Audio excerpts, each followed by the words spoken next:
আম্মাজান, পহেলা বৈশাখের অনেক অনেক শুভেচ্ছা রইলো। শুভ নববর্ষ। জামাই, পহেলা বৈশাখের দিন তুমি আমার মেয়ের নিয়ে তাড়াতাড়ি চলে আইসো। দেখেন আম্মাজান, কাল বৈশাখীর ঝড় দেখার কোনো ইচ্ছা আমার নাই। আরে জামাই, তোমার শ্বশুর তোমার জন্য বড় বড় ইলিশ মাছের বাচ্চা কিনে নিয়ে আইছে। কি ব্যাপার, আজকে এত তাড়াতাড়ি চলে আসলে? স্কুল কি তাড়াতাড়ি ছুটি দিছে নাকি? এই তোমার ছেলে স্কুলে আজকে কি কাজ করছে জানো? দেখো, ছেলে শুধু আমার একার না, আমাদের। এবার বলো, ছেলে কি করছে? ওর কাছে জিজ্ঞেস করছে তোমার বাবা কি করে, ও বলে মায়ের কাছে মার খাওয়ার কাজ করে। আর যদি একটা কথা বলিস কানের নিচে দেবো, সাথে সাথে বোবা হয়ে যাবি। আপনি আমার হাজবেন্ডের সাথে দুর্ব্যবহার করতেছেন কেন?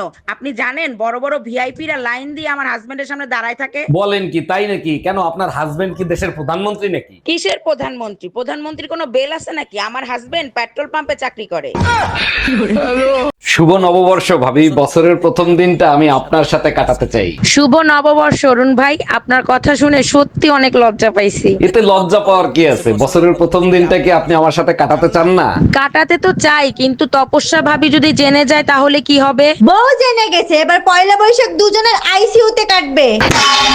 সবাইকে জানাই 2023 সালের শুভেচ্ছা। Happy new year. কি রে, সকালে কি পান্তা একটু বেশি খাইছিস? হ্যাঁ, তা তুই কি করে জানলি? আরে গাধা, আজকে তো পহেলা ও বৈশাখ। সরি, সবাইকে জানাই ঈদের শুভেচ্ছা। ঈদ মোবারক। গাধা একটা। ও বাজান দিদা বাবা তার ফর্ম কি এই জায়গায় পূরণ করে? জি চাচি, আপনি ঠিক জায়গায় আসছেন। তা চাচা মারা গেছে কতদিন হয়েছে? তোমার চাচা তো বাজান এখনো মরে নাই। চাচা মারা যায় নাই, আপনি বিধবার ফর্ম পূরণ করতে আসছেন কেন? সরকারি কাজে তো অনেক সময় লাগে, এর ভিতর তোমার চাচা পটল তুলবে। এই কই তুমি, তাড়াতাড়ি খাইতে দাও, খিদা লাগছে। রান্না করি নাই, খিদা বেশি লাগলে রান্না কইরা খাও। কেন রান্না হয় নাই? তোমার বিয়ে করে নিয়ে এসেছি কি শুয়ে বয়ে খাওয়ার জন্য? তুমিই তো বলছিলা আমার রান্নার স্বাদ আর গোবরের স্বাদ এক, আজকে গোবর খেয়ে কাটাও।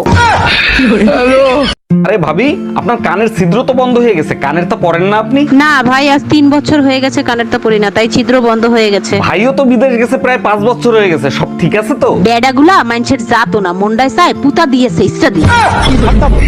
নদীর ঘরে নদী হেডা গুড়া ভাঙ্গালাম সিনো মরে জাগা মতো বিষ কুচু লাগাই দেবো। এ বরিশাইলা সিনাল মাতারি, তুই কারে কি কও? তোর দুই ঠ্যাং ধইরে ছিঁড়ে ফেলাম। এই দুই মাতারির লেগে কি আমি ঘরে শান্তিতে থাকতে পারবো না? তোরা কি একটু শান্তিতে থাকতে দিবি না আমারে?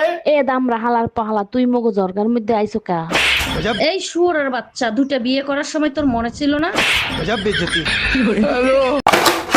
বাসায় কেউ আছেন? আল্লাহর নামে কিছু খয়রাত দিবেন।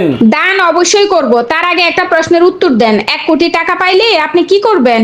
আমি যদি 1 কোটি টাকা পাই, 4 রাস্তার মোড়ে আল্লাহর নামে একটা মসজিদ দেব। বাহ, শুনে মনটা ভরে গেল। সেই মসজিদের সামনে একাই খয়রাত করব।